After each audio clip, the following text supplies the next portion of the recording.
Here in this question, we have an isolated conductor and we have a plate. The plate can be given a charge capital Q. So you got a machine which can charge the plate to a charge capital Q. And now this plate, we bring it in contact with the isolated conductor. In the first operation when we touch it, the charge on this conductor is small q. And again we take the plate and we replenish this charge. So this plate can always be charged to a charge capital Q. And after charging it to capital Q, we touch this isolated conductor again and again. And small q is the charge that the isolated conductor gets after the first operation, first touching. So now we keep on doing this again and again. What is the maximum charge that can be put on the isolated conductor? The plate can only be replenished to a charge capital Q.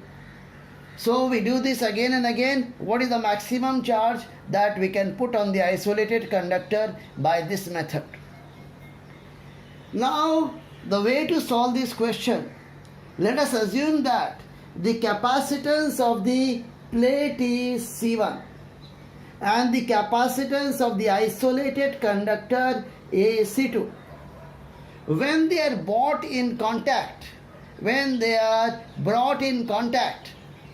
both of them will reach the same potential, same V.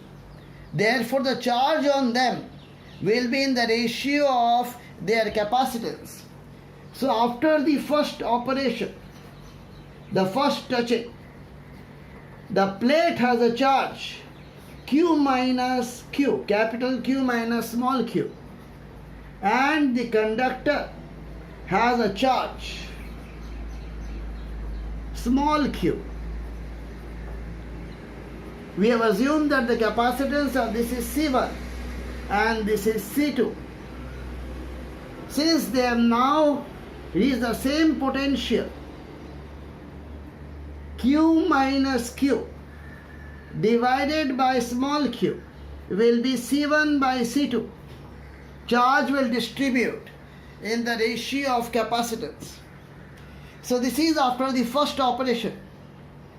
Now when we have completed the last operation, after which charge will not go from the plate to the conductor, then this plate will have a charge capital Q because this is the charge it can have. So this can be given a charge capital Q. So plate will have a charge capital Q.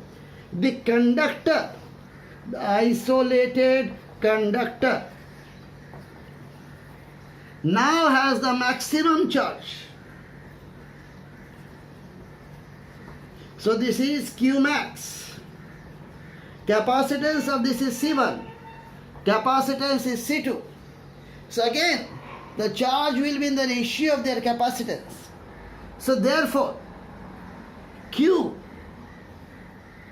by C1 will be equal to Q max divided by C2. So therefore, Q max is equal to C2 by C1 into capital Q. C2 by C1 is inverse of this. So we'll get Q into Q divided by capital Q minus Q. So this is the maximum charge that can be put on the isolated conductor. So this is a good question. We have a plate which can be given a charge capital Q using some machine, okay, that can always be replenished to a charge capital Q. So this plate you put in that machine and the plate gets a charge of capital Q.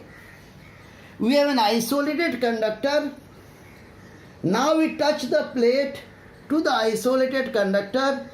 Charge will flow till they reach the same potential That means charge will distribute in the ratio of their capacitance.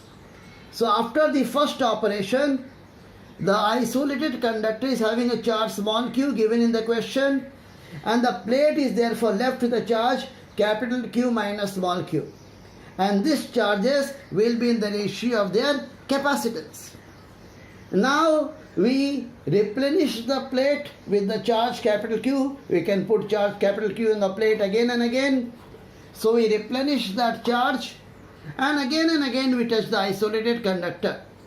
Now we want to find the maximum charge that can be given to the isolated conductor. So this plate can have a maximum charge of capital Q, and even when this plate is having a charge of capital Q, now no more charge is flowing to this isolated conductor. After the last operation, this is the maximum charge it can have. So now in this case, the charge on the plate is capital Q and charge on the isolated conductor is Q max. Now also the same concept will hold. They are in touch, so they have the same potential. So the charge will be in the ratio of their capacitance. So this Q max by this capital Q will be C2 by C1, and C2 by C1 we can get from the earlier equation, and we get the answer.